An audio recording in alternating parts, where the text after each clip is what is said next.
اللہ نے فرمایا انسان میں نے تمہیں ایک مرد عورت سے پیدا کیا، اور آگے کہا جعلناکم شعوبا و قبائل. پہلی جگہ جالنا نہیں، وہاں خلقنا نہیں، دونوں جگہ خلقنا نہیں، دونوں جگہ جالنا نہیں. اب دو چیزیں خاص طور سے سمجھ لیجیے اور آپ کو لطف آئے گا. یا ایھا الناس انا خلقناکم من ذکر و انثی وجعلناکم شعوبا و قبائل.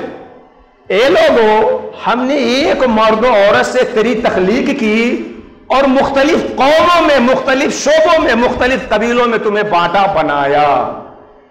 پہلی جگہ خلقنا خلق ہے، اور دوسری جگہ جعلنا جال ہے. خلق کیا ہے؟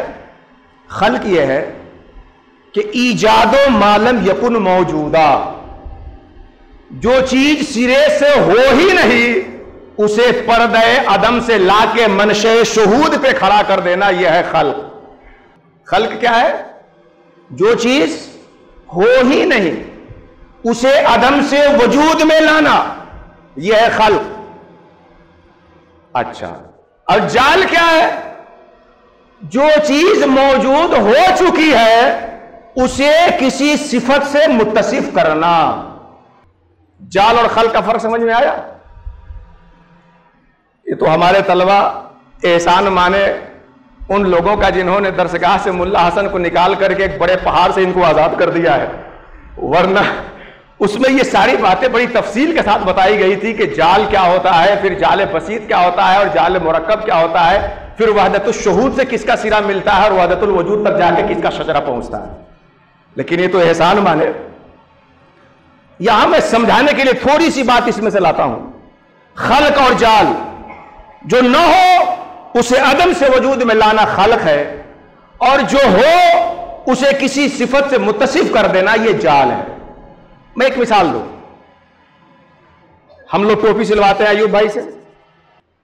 ہم جا کے کہیں بھائی ہم نے لمبی ٹوپی چھوڑ کر گول ٹوپی کا استعمال شروع کر دیا، ایک بنا دیجیے. اب وہ ہمارے لیے جو ٹوپی نہیں تھی کپڑا کاٹ کے بنانے لگے. میں مثال دے رہا ہوں، مثال ممثل ہو کہ عین مطابق نہیں ہوتی. نہیں تھی تو بنانے لگے. تو اس کو آپ کہہ سکتے ہیں کہ جو نہیں ہے اس کو ایک طرح سے کرنا. لیکن وہ بنا کس لیے رہے تھے؟ میرے لیے.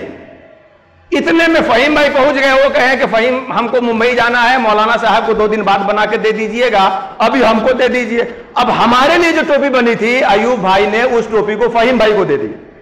تو جو نہیں تھی اسے بنایا، یہ خلق کہلاتا ہے. اور جو تھی کسی اور کے لیے یا کسی اور صفت پہ، اس کو کسی اور صفت پہ کر دیجئے، کسی اور کے لیے کر دیجئے، یہ جال کہلاتا ہے. پہلے اللہ نے فرمایا کہ ہم نے انسانوں کو جب وہ نہیں تھا تو ایک باپ اور ایک ماں سے اسے پیدا کیا، عدم سے وجود میں لایا، یہ خلق ہوا. یہ خلق ہوا. اور جب بنایا تو بن جانے کے بعد زید کو الگ سے ممتاز ہونا چاہیے، بکر کو خالد سے الگ سے ممتاز ہونا چاہیے، ایک کو دوسرے سے پہچانا جانا چاہیے. تو اس کے لیے اللہ نے شعوب و قبائل بنایا. تو بنا دینے کے بعد جو ایک کو دوسرے سے ممتاز کیا، یہ ایک صفت کا اس بات ہوا، تو یہ جال ہو گیا.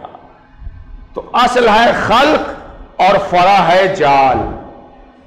اصل چیز ہے کسی چیز کو عدم سے وجود میں لانا، اور اس کو کسی کے لیے بنانا، یہ فرع ہے. اب آپ اصالتاً کیا ہے اور فرعاً کیا ہے، یہ 2 آیتوں سمجھ لیجئے. آپ شعوب و قبائل میں بنائے گئے ہیں تاکہ پہچانے جائیں، تو پہچان آپ کی فرعی صورت ہوئی. اور پیدا کس لیے کیے گئے؟ وَمَا خَلَقْتُ الْجِنَّ وَالْإِنسَ إِلَّا لِيَعْبُدُونَ. اللہ نے انسانوں کو، جناتوں کو اپنی عبادت کے لیے پیدا کیا ہے. تو یہ عبادت ہے اصل مقصود. تعارف فرع ہے اور عبادت اصل مقصود ہے. اسی لیے تو آگے نتیجہ بتایا گیا کہ تعارف کی بنیاد پر کوئی اللہ کی بارگاہ میں معزز نہیں ہوتا. ان اکرمکم عند اللہ اتقاکم، مقصد کی بنیاد پر، تقوی کی بنیاد پر کوئی اللہ کی بارگاہ میں معزز ہوتا ہے.